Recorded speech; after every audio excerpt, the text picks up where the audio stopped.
The pitfall that we as a culture and as a society have dug for ourselves is to incorporate this materialism into our relationships. And when that institution is threatened, we react just as we would if someone was stealing our car, for example. Now, there is yet another aspect to this equation, and it is this aspect that in a lot of cases either brings couples together or in fact traps them together, even if their intimacy is strained or no longer existent. It's known as the act of staying together for economic advantage. Now, say for example you're with your partner but things have slowly turned sour. But since you both live together and there is nowhere else for you to for either of you to go, and you cannot singularly afford to fund the accommodation in which you live on your own, you will probably want to stay with that partner because it's easier. I mean, because together you earn a high enough wage to cover the costs of living. Some may argue that this is no reason to stay together. However, it is a very stark reality for a lot of people. Even for myself. I mean, in my previous relationship, I wasted a whole year of my life purely because, I didn't want to move out of the flat in which I was living. Because I knew that if I broke up with her or if she broke up with me, both of us would have to move out, and the economic survival would be thrown away. So I decided to stay with her and wasted a whole year of my life. But that's all aside. I mean, people in that position stay together purely so that neither of them will be hung out to dry. If they do decide to separate. I mean, like two people in a flood who hate each other but decide to share a life raft so neither of them has to drown.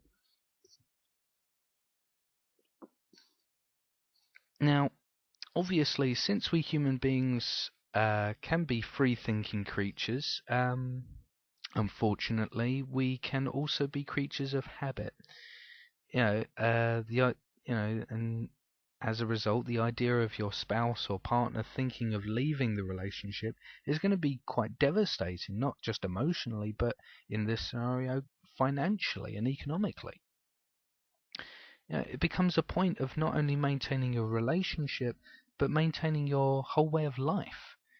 This is a major generator of jealousy within our intimate relationships.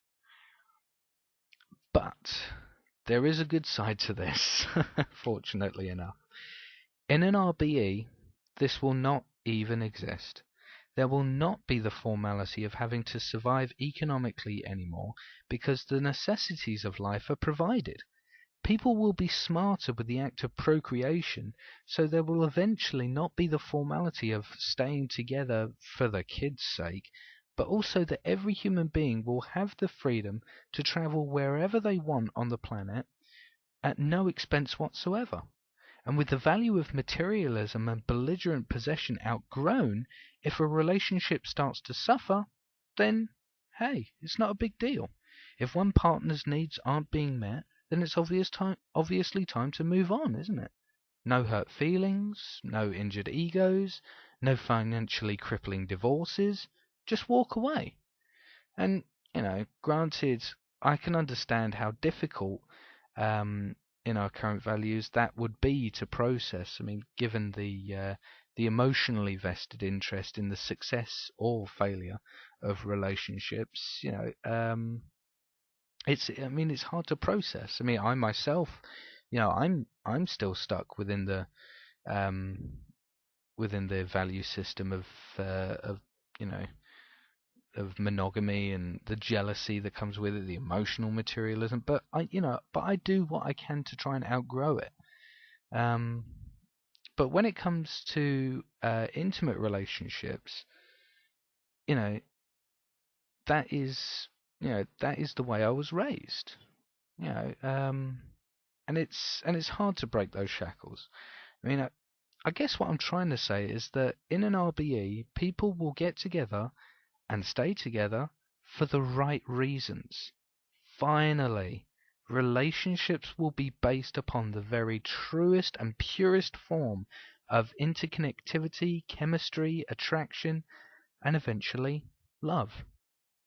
It will be the ultimate environment to nurture intimacy without being polluted by money, the stresses of living, paternal concerns, and all that crap. You know, that won't exist anymore. The truth of the matter is that the roots of our jealousy can be found in our formative years. Say you grow up in a family with at least one other sibling, and both of you are being, you know, um, compared to each other, or perhaps maybe played off against one another. Your parents say to you something like, "Oh, your sister is always so well behaved. Why can't you be more like your sister?" Yeah, or something like that. Right there, you are creating jealousy in the form of sibling rivalry. Likewise, in our educational systems, we are constantly spurred on by the idea of competing with others. I mean, they give out grades to every pupil and create the stratification that way. I mean, it's debatable whether this the creation of this stratification is intentional, but that's a topic for another discussion. However, granted that if a child gets, say for example, an F, and they're sitting next to a child who gets an A, it's possible that they could be motivated to gravitate towards the A grade as well, but this only operates within the parameters of self-worth and jealousy. Because we noticed that the other child got the A, not us. And the sort of thoughts that start developing are probably along the lines of, what is that other child doing that I'm not doing? How come he deserves that grade and I don't? How come everyone else is better at getting these good grades and I just get Fs? And there is the path to some major jealousy issues. Likewise in sports, there are some children that will naturally gravitate towards sports with a higher physical athleticism than others, and generally these children will rise to the higher levels of social standing with their peer groups. That is, if sports is a highly valued element of that social strata.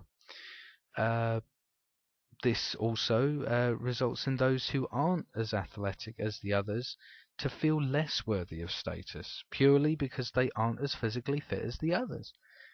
This generates some serious issues, and the negatives for this scenario far outweighs the positive. Now, apply all these scenarios of jealousy generation along with all the other elements of life that are born out of greed and competition, and you have some real barriers on your hands. It isn't a big surprise that we act in such aberrated ways towards ourselves and each other when when we have these foundations of jealousy and inferiority, and they've trickled through into our institutions of intimacy and even friendships. However, in a resource-based economy, one of the main considerations is to lift everyone up to their fullest potential without generating jealousy. How will we do this? Very simple. We will not grade one child with an A and another child with an F. That's just ridiculous. It's outmoded, it's obsolete, and it's inherently destructive. So instead, all children will be taught constructively. None of this inventive spelling crap. That does nothing to actually help a child learn productively.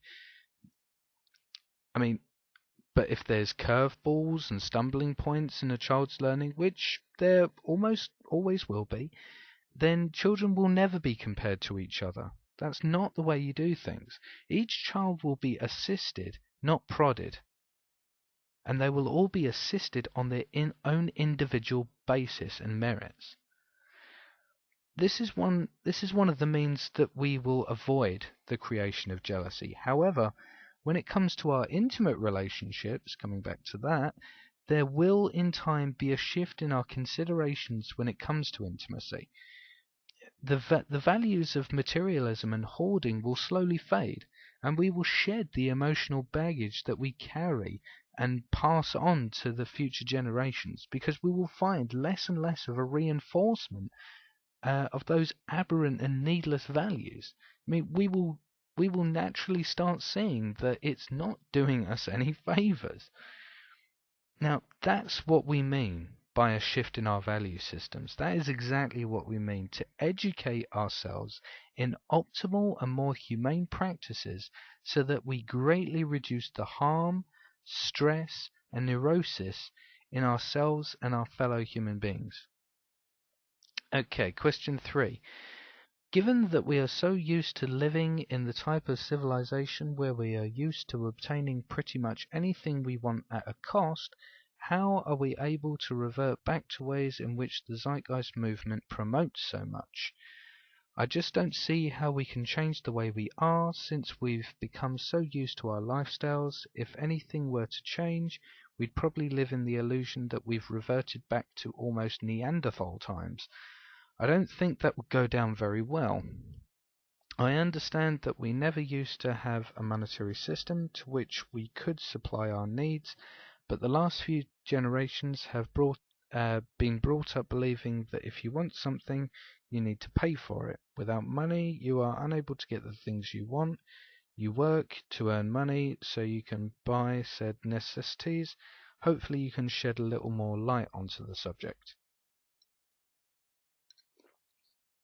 Okay. Well, I answered this question in my last podcast, but seeing as the question has been approached from a different angle here, so I'll address it again.